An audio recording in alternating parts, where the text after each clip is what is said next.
அஸ்ஸலாமு அலைக்கும். இன்றைக்கி நாட்டுக்கோழி முட்டையை வச்சு சூப்பரான வட்டலாப்பம் எப்படி பண்ணலான்னு பார்க்கலாம்.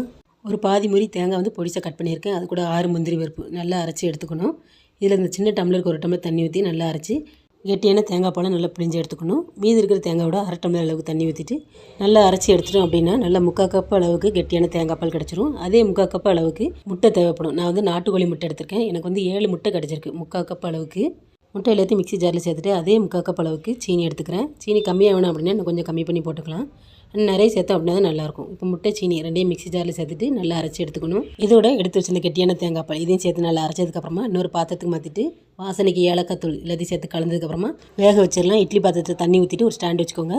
தட்டு ஒன்று வச்சுட்டு அதை தேங்காய் பால் முட்டை எல்லாத்தையும் வடிகட்டி அதில் ஊற்றி ஒரு 1/2 மணி நேரம் லோ ஃப்ளேமில் வச்சு எடுத்துட்டோம் அப்படின்னா சூப்பரான வட்டலாப்பம் ரெடி ஆயிரும்.